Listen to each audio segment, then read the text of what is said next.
हो गया। देखो यूपी बोर्ड मेंसुरेशन क्षेत्रमिति का हम लोग चैप्टर पढ़ रहे हैं। तो 18B का हम लोग कल पढ़ चुके थे।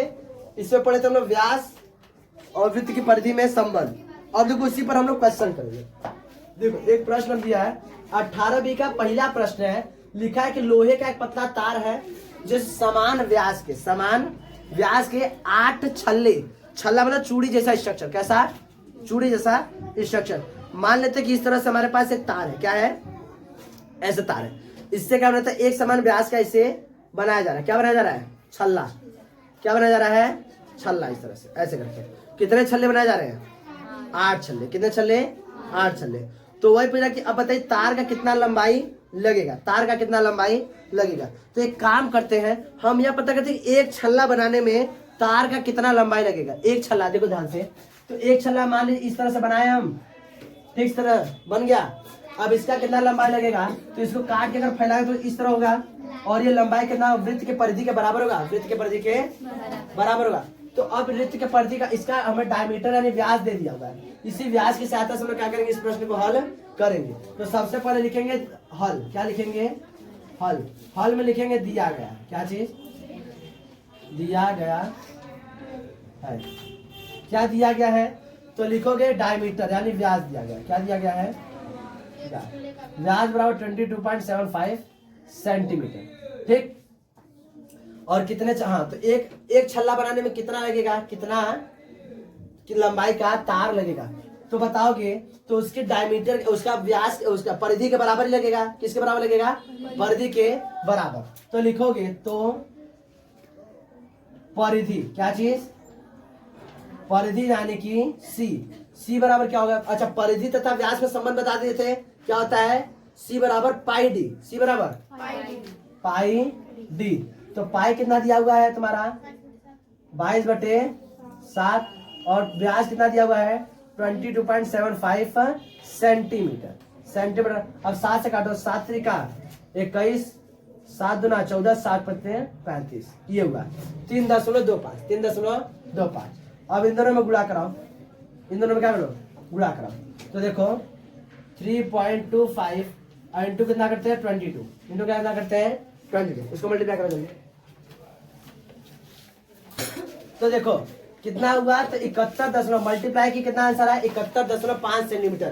तो एक छल्ला बनाने में कितना तार लगा, 71.5 सेंटीमीटर। ऐसे कितने छल्ले बनाने हैं, 8। कितने बनाने हैं, 8। तो एक छल्ला बनाने में इतना तार। तो कहोगे, अब लिखोगे प्रश्नानुसार। क्या बोलोगे, प्रश्नानुसार। अब देखो एक छल्ला में तार, तो एक छल्ले में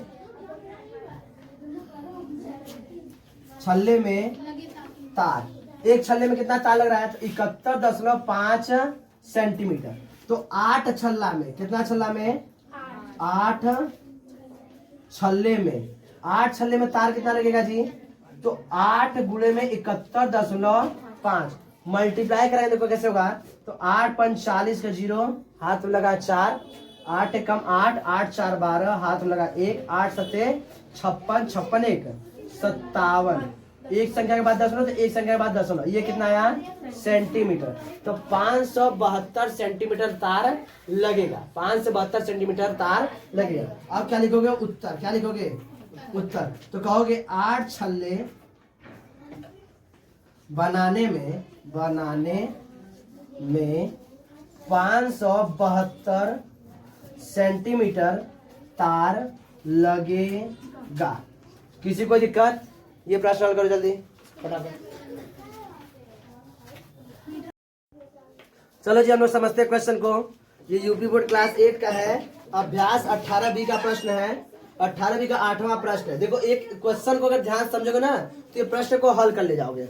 देखो सबसे पहले प्रश्न में पढ़ो ध्यान से, क्या लिखा हुआ है।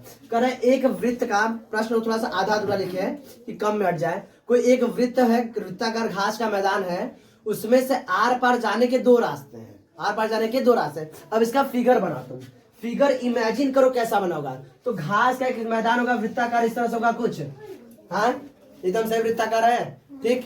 आर पार जाने कितने रास्ते हैं, तो आर पार करने मतलब एक इस तरह स्टार्ट करो तो आर पार ये ना होगा। तो आर पार जाने कितने रास्ते हैं, 2 रास्ते हैं।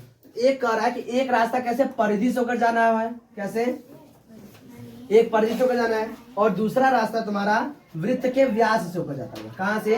व्यास से। दो रास्ता बना लिए, ठीक। क्या बोल रहा है? कह रहा है कि एक वृत्ताकार घास का मैदान है जहां से आर पार जाने के दो रास्ते हैं, एक परिधि वृत्त के परिधि से होकर जा रहा है और एक कहा जा रहा है उसके व्यास से। तो व्यास को इसको हम लोग डायरेक्ट लिख सकते हैं डी। क्या लिख सकते हैं? डी। अच्छा तुम देखो तो यह क्या हो रहा है, वृत्त का परिधि पूरा होता है, ये वृत्त के परिधि का आधा हो गया। क्या हो गया? वृत्त के परिधि का आधा, ये वाला, ये वृत्त के परिधि का आधा। तो वृत्त के परिधि को सी से रिप्रेजेंट कर तो c/2 हो जाएगा। हाँ समझो ध्यान से। तो सबसे पहले लिखोगे हल। क्या लिखोगे? हल। अब लिखोगे दिया गया है। क्या लिखोगे? दिया गया है। अब देखो दिया गया, क्या दिया गया है?